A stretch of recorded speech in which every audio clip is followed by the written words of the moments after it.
already doing all of the things they need to be doing to get GAP certified. It's just going that necessary step. And it is a third-party certification. So you need to bring in someone like Ag Markets, or there's private folks that are doing it and actually certify your farm. Great. So I think we'll move on to the next speaker, and then we'll have time when we have all the panelists up, just to keep us moving. So thank you, Cheryl. So our next presenter is Todd Schmit, who's an associate professor in the Dyson School of Applied Economics and Management here at Cornell. He conducts research in agribusiness management and domestic ag economic development. And what he's going to be sharing with us right now is some of his work that he's been doing on food hubs and the development of and the impacts of food hubs between rural and urban communities. And his work and his research is informed by and targets key extension stakeholders across the food system. So I'm going to let Todd come right on up.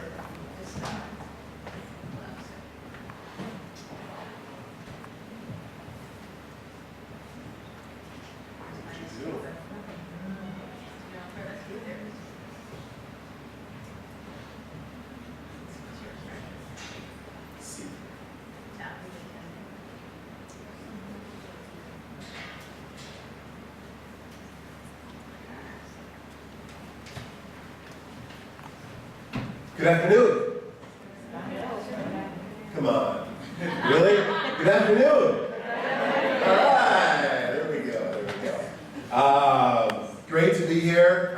Great to talk about some of the research that me and my colleagues have been doing over the last several years, partly in response related to food hubs, but also in some other local food hub efforts. I've been involved in this for several years, so this is not a pat on the back that says I can get grants, but more to emphasize the point on my next slide in terms of increasing public-private foundational support for thinking about ways to expand our local food systems. I'm sure many of you are familiar with this. This USDA study came out a couple of years ago that said about 8% of the farms nationally sell food locally, with 70% of those that work only in direct-to-consumer markets, things farmers markets, CSAs, those types of things, and the rest in intermediated, selling to institutions, to restaurants, to groceries, to wholesalers, to food hubs, type of thing. So it was interesting in that study that they looked at sort of the recent trends and said, you know, really seeing that sort of trend in direct-to-consumer sales really sort of leveling off, but being offset by intermediate market expansion. So this really fits in with this discussion on food hubs, the idea that there exists strong demand for more local in urban. The constraint is how you get them in there, right? So we have aggregation and distribution constraints that I don't need to talk about because Cheryl just did that. Access issues on the consumer side is about getting people to market and being able to afford healthy food products. So, but does present these opportunities for food hubs, other types of business innovations. But my ask was to talk about impact, and so we really need to think about how we estimate impacts, that is that growing demand for local products being a result of an increase in final demand that expands farm production to lead to input, as opposed to things like, well, I'm not selling at the auction and I'm now selling at the farmer's market, right? There might be some impact there, but probably a lot less than you would think about. If you look at it now, USDA's last number is about $9 billion. So again, we're seeing that growth. If that leveling off is right, we're seeing it within those other types of intermediated food channels. So thinking about opportunities for both farms and other supply chain firms. I mentioned the support that's coming from various resources to look at it. And it's not just sort of a small, mid-sized issue, right? A lot of times farms, particularly on those D2C markets, tend to be smaller farms, but there are opportunities across the scale, particularly as we talk about food hubs that may need large producers in concert with some small medium producers to satisfy their business objectives. A lot of the evidence talking about how communities benefit from this has tended to be, I like to use the word fluffy, anecdotal, very site-specific, so what generalizations can we talk about? It does give some implications on something that I'm going to talk about in terms of rural wealth creation later, that we might just be missing the boat if we're just talking about financial types of impacts. So the point in a lot of the work that I'm going to talk about is these types of systems, by their very nature, have different linkages with the community. They have different linkages with other industries, right? We get different impacts from different spending patterns, right? Spending drives impact. More local, more impact, all right? That's not sort of rocket science. But, so we can measure these different linkages, and I'll show some results of that over the course of the next few minutes. But oftentimes sort of the planning, the evaluation, and the estimation of impacts needs particular resources, needs particular expertise, needs input from a lot of community stakeholders. So this is a good audience to talk about that. So based on all of that, what happened? USDA said, we need to come up with a resource for communities to start thinking about how we develop, expand, create new food systems innovations that affect our communities. So they threw a little money at Colorado State. Don Philmany recruited a few people across the country that do a lot of work in this sort of local food system space. You can see my name down there. And out came the economics of local food systems, a toolkit to guide community discussions and assessments. We did a training on this a couple months ago or something. I have about 3 of these books in hard copy sitting over on that table if you want one. It's all online. They show up at the Economic Impact of Local and Regional Food Systems at localfoodeconomics.com as well. I also put some copies of these slides in case you want them over on that table. So why did USDA do that? Basically because of what I just said, right? Can we get a team of researchers together in this area of expertise to promote a strategy to more accurately measure impacts, okay? Do it in a way that we actually help community stakeholders make the case for local food expansion when they're talking to policymakers, when they're talking about funders.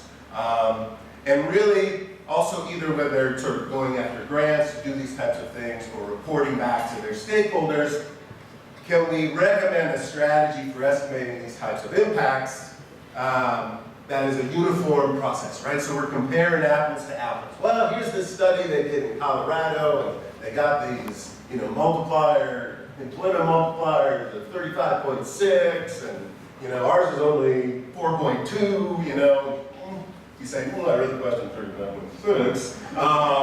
But the point is, here is a recommended strategy. Here's how you document. Here's the assumptions that you're going to make. So we're really happy with this. We think it provides a lot of benefits to communities, either in helping. There's like 7 or 8 modules that starts with assembling your team and ends with how do you account for countervailing demand or supply effects and tinker with implant, right? So there's general to specific and provides a lot of resources.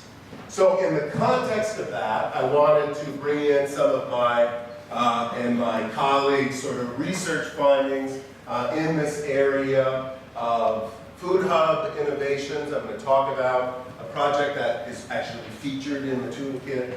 I want to talk about scale issues and impacts of producers by scale, also, by the way, featured in the toolkit.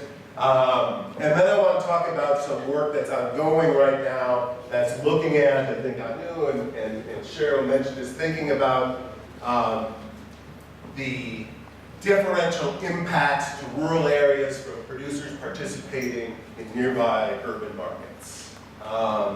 And then expanding that to think about, a lot of the, at least the academic literature that says, what's the impact of the growing local food system says, it might be positive, it's positive, it might be statistically significant, and so you say, well, it's probably right if it's about 4% of our food supply or our food purchases.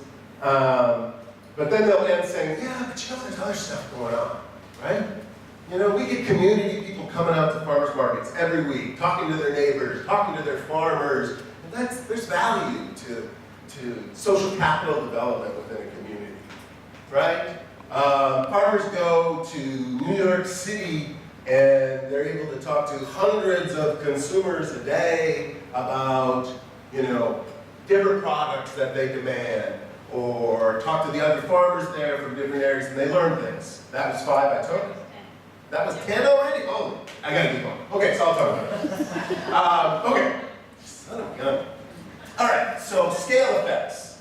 I want to talk about a project we did a few years ago out in the Capital District region where we actually surveyed farms, small-scale farms, that part of their marketing portfolio is those direct-to-consumer markets, okay? And so the question is, do they spend money differently than, say, your typical or average farm that would be coming from, say, the in-plant average aggregate statistics? And if so, what does that mean for impact, right? It helps address a question saying, hey, if Donna had an extra $1 million in her pocket, should I give it to small-scale farmers that are focusing on direct markets, or should I give it, I mean, this is a terrible political question, so, or do I give it to the big guys, right? But it's fascinating, right? But it all boils down to how they spend the money, right? This started decades ago. Earl Henny and his co-author came out in 1974. They did some impact analysis, they did some mathematical programming, and they came up and they said, you know what? Smaller farms support greater income generation in their rural communities. Wow. There was a review of this sort of rural economic development literature that came out in 2010, right, over 30 years later, that said, this is intriguing, but nobody's really empirically tested this. Aha, until today. Here it is, okay? So we collected data from farms, so we know exactly how these small-scale producers that have at least part of their marketing portfolio in direct-to-consumer market, we know how they spend their money, right? I mean, you'd expect them to spend it differently, right? At least in terms of where they market it, but where are they securing all their inputs? So, if Donna had $1 million to expand final demand for agricultural output, and this happens to be in the, where did I say? Capital District region of New York State. I say, if you give that money to, quote unquote, not small direct, okay, you'll generate 23 jobs, new jobs. If you give it to the small guys, you'll generate 19 jobs. So Donna's going to say, hey, 4 more jobs, right? It's all about jobs, right, Donna? Thank you very much. See, Donna's helping me. You didn't, and this was not rehearsed, right? So it's beyond that, right? And don't even think about all these community capitals yet. But if you think about it in terms of total value added, GDP estimates to those economies, or labor income, I mean, the reason this is lower is because the small guys employ less people, right? The proprietors do more of the work themselves. So when you incorporate the income going back to the proprietors as well as to the jobs, right? 640 versus 597. There's actually increasing impacts generating to that region based on an expansion of small direct ag. So it's kind of, what's the metric you want to use, right? And so as to publish the paper, we have to be somewhat politically correct. I said, well, If this is it, then go there. If you're really thinking about what drives the economy, GDP spending, I think the answer is there. Okay, the food hub example. We worked with regional access. I think everybody sort of defined them as, everybody heard of regional access, mostly? I think we could argue that they are a food hub, right? They're a for-profit private company that sources local and regional products, maintaining source identity, right? They've been around for a while. And this was kind of toolkit-ish, right? Where we had to say, there's all this talk about food hubs, but nobody knows how to estimate the impact of this. So this project, also funded by Ag Marketing Service, said, help us get a recommended methodology to do this. They just posted what I call the P-Guide, the Practitioner's Guide to Estimating the Impacts of Food Hubs, on their website. That comes as a direct result of this project. Now here again, just like we said, our small guy is different than the average guy, farmers. We say our farms that sell food hubs different than the average farms, right? Now, do you think all the farms that sell the regional access are small? No.